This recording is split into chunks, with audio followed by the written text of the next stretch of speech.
Hello, happy Election Day. I'm Alexis Martin. And I'm Jackson Houston. Welcome to your Wildcat News.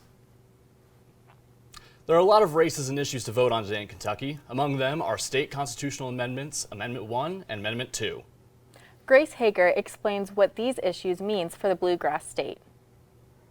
Amendment 1 calls for changes to Kentucky legislative session end dates and special session measures.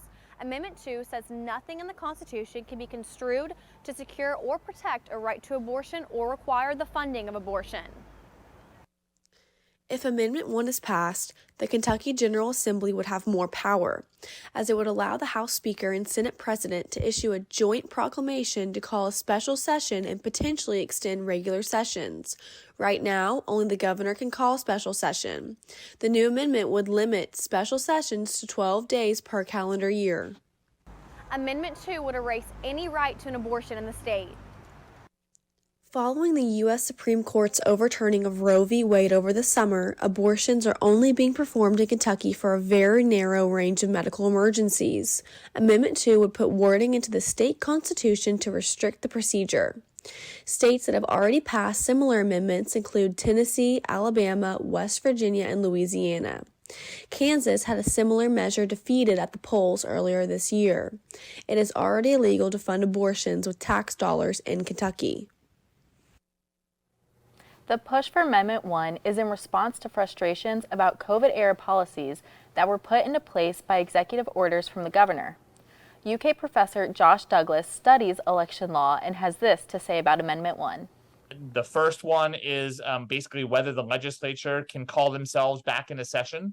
Currently, only the governor can do that. And so it's essentially giving the legislature broader rights to call itself back into session if needed. I think a response to the pandemic issues and the Governor Beshear issuing executive orders with respect to the pandemic and him saying, well, the legislature, is not able to do it and didn't want to call the legislature into session. Other big races in the state include a seat in the House and one in the Senate. Republican U.S. Senator Rand Paul is hoping for a third term in office. Former state lawmaker Democrat Charles Booker is challenging him for that seat. Both candidates were in Lexington earlier this week. Meanwhile, for U.S. House District 6, which includes Lexington, Republican incumbent Andy Barr is running against Democrat Jeff Young. Young is known for his unconventional positions and is running without the support of the Kentucky Democratic Party. There are a lot of local races on the ballot as well. The Lexington mayor's race has incumbent Linda Gorton running against David Kloiber. Fayette County Sheriff is also being contested, as is Fayette County Clerk. Coroner is also an active race in Fayette County today, with Democrat Gary Ginn looking to be re-elected, while Republican Larry Owens aims to take the office. Most electable positions listed on voters' ballots seem self-explanatory. This position, however, tends to catch people off guard. So why do we elect the coroner? Coroner. It's not a pleasant job, but someone has to do it. While a medical examiner performs autopsies, the coroner oversees it all and investigates deaths where a doctor is unable to determine the cause of death. The reason for the coroner's presence on the ballot actually has historical significance. The office of the coroner was established around the year 1194 in medieval England. It was a way of taking the treasure and loot from the deceased and giving it to the crown. Now, the more modern take on a coroner came around 1830, also in England, during the cholera pandemic. During the cholera pandemic, they had so many deaths, they needed somebody who could accurately put this on all the death certificates and investigate deaths. This led to England creating multiple death registration acts and turned the coroner into a sort of federal agent.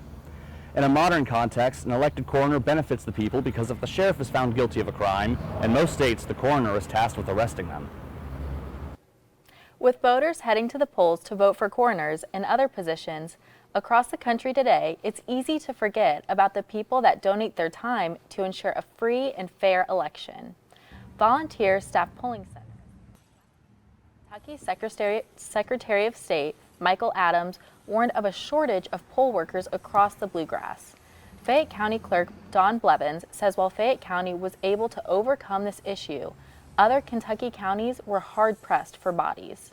First, I believe there's still some folks that have lingering fears due to COVID and are perhaps a little reluctant to be exposed to a broader public kind of situation as you would be as an election officer. Then second, I believe there are some who are hesitant because of the political acrimony in the United States. And I think they're genuinely worried that there might be some altercations, violence at the polls, that kind of thing, and they just don't want to subject themselves to that. Poll workers have been busy the last few days. Kentucky officially allowed no excuse in-person early voting for the first time this year. And residents took advantage. Early voting began Thursday, November 3rd and ended Saturday, November 5th. During that time, Secretary of State Michael Adams says, quote, another 81,150 Kentuckians voted early. Altogether since Thursday, 203,018 voters, end quote. As of Sunday morning, 76% of absentee ballots had been returned. You have returned your absentee ballot at 6 p.m. Polls will close tonight at 6 p.m. If you are in line by that time, you should be allowed to vote. To find your polling location, go to elect.ky.gov and click on Find My Polling Place in the blue box at the top of the page. Don't forget to bring a proper form of photo ID. These include a driver's license, military ID, college ID, or Kentucky government ID. Again, the website is elect.ky.gov. All 435 seats in the House of Representatives are up for grabs, along with 35 Senate seats and 36 governor positions. Today's election will be key in determining the balance of power in the legislative branch. The maps on the screen show the current party makeup of the House of Representatives and the Senate. 218 of the 435 House of Representatives seats up for election have the power to tip the scale in favor of one party over the other. Meanwhile, in the Senate, elections in several key states have the power to determine how policy will be handled until 2024. This election, 5 states, Arkansas, Maryland, Missouri, North Dakota, and South Dakota, are hoping to join 19 others in legalizing recreational pot use. While not yet on the ballot here in Kentucky, legalizing medical marijuana is on the minds of many voters. Governor Andy Beshear formed the Kentucky Medical Cannabis Advisory Committee earlier this year to determine support for medical marijuana in the state. The committee found that over 98.5% of the people they spoke with were in support of medical marijuana. Kristen Wilcox is a member of the committee. 98.5% of people supporting something, and your elected officials are not, when they don't have your back for something that the people stand as strongly on. I want people to realize that you elect them. And so it's important that, we show up to the polls, we take action, and that's the best way to do it. Medical cannabis has passed the House 3 times in Kentucky, but has failed to make it through the Senate. The advisory board is waiting to see what action the governor will take next. We often hear about the U.S. having a two-party political system, Democrats and Republicans, but there are other political organizations out there, including here at the UK campus. I talked with Sophia Price, chair of the Young Democratic Socialist Group, to find out more about their beliefs. All votes count and all votes are important, and everyone has the power to make a difference and to change things in their community. Sophia Price believes in the importance of making your voice heard in your community. This is exactly what she is doing as chair member of the Young Democratic Socialists. Voting and also just participating with people around you in your community is super important just for being able to have a say in what goes on and what affects you and the choices that are made. The Democratic Socialists identify as a leftist group and are not the same as the Democrats, although they often support the same candidates. Democratic Socialists believe working people should run both the economy and society to meet human needs instead of making profits for a few. The Democratic Socialists of America are an organization, not a political party. They focus on activism and change. Many Democratic Socialists, like Bernie Sanders, run as Democrats to secure a nomination.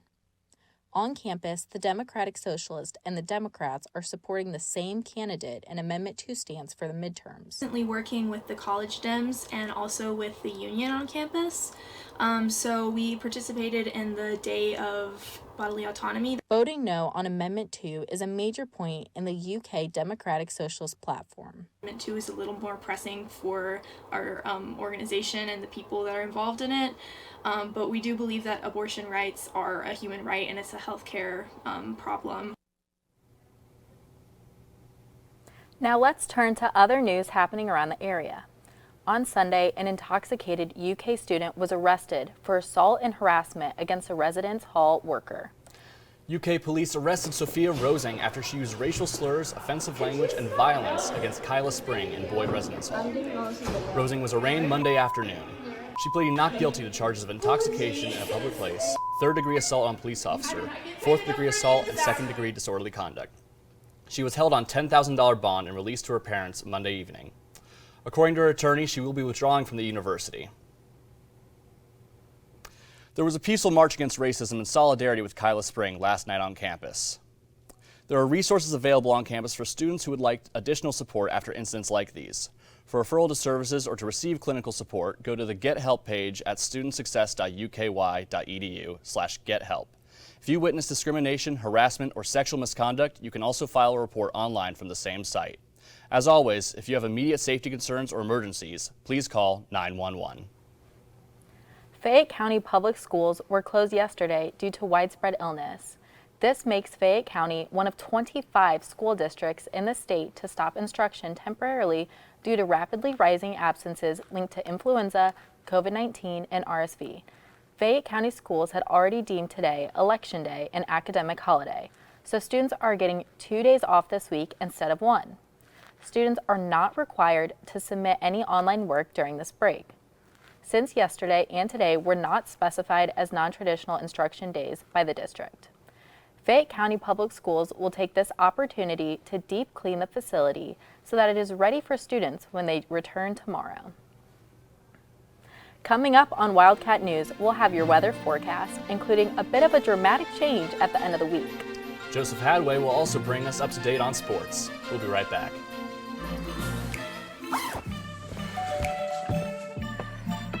Yo, camping buddy. Okay, you guys ready? Dude, I thought you were driving. I thought you were driving. Oh, I never said I was driving. I definitely can't drive. Okay. If you're high, just don't drive. It's illegal everywhere. If you feel different, you drive different. Hey, Bobo, do trees tell each other stories? I'm sorry. I'm afraid I don't know that. Hey, why don't we go find out? Listen. Do clouds take naps? I couldn't tell you. Dad, do stars visit their friends? Look!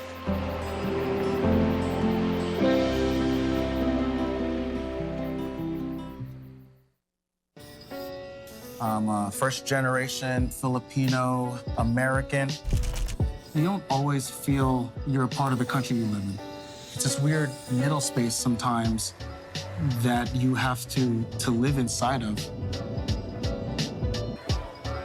But when you meet others that are also living in that space, you'll learn to know that it's its own unique space too.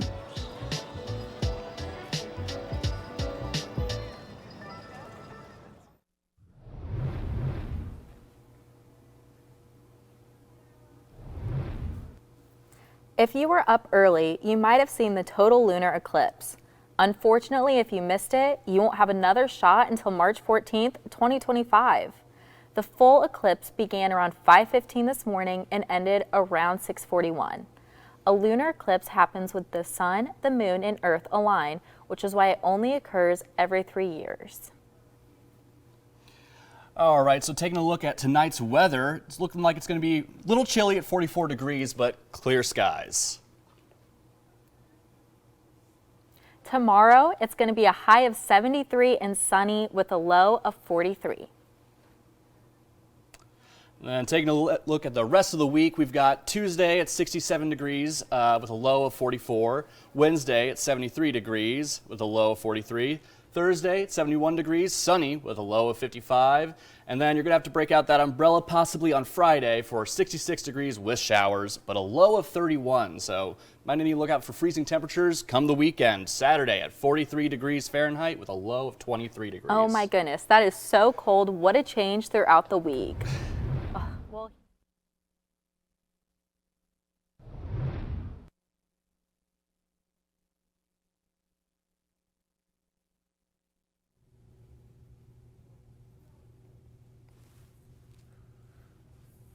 There's...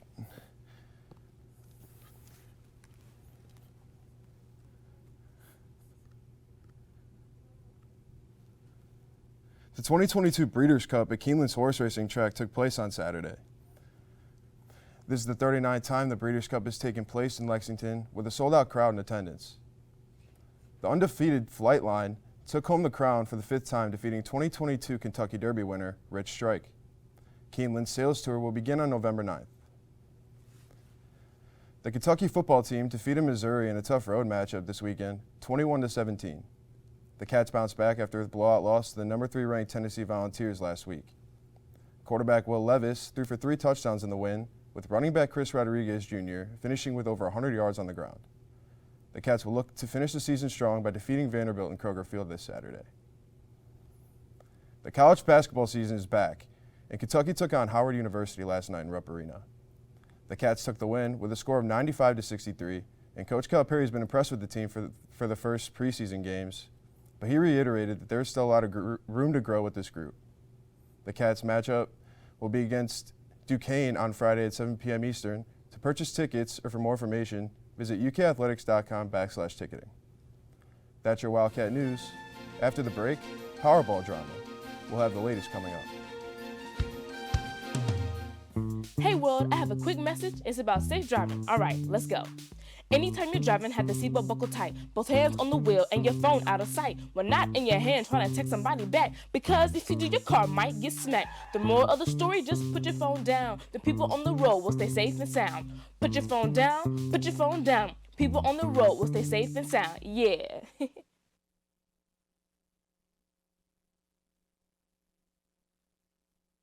The family's visit to the forest inspired a beautiful question. Mother, mother, am I a tree? You tell me to stand tall. You tell me to stay rooted. I think I am a tree. My child, of course you are. But what kind of tree will you be? The kind to hug or the kind to climb? Doesn't matter what you choose, so long as you choose to be a tree that's kind. Make the forest part of your story at a park near you. Find one at discovertheforest.org.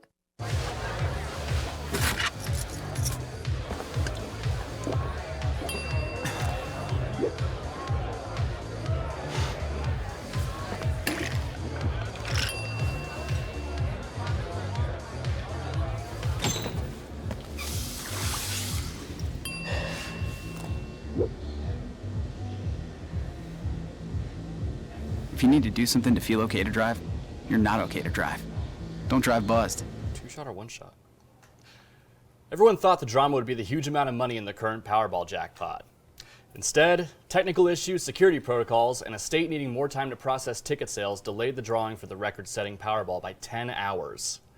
The final jackpot was higher than expected at over $2 billion. Yes, with a B, $2 billion.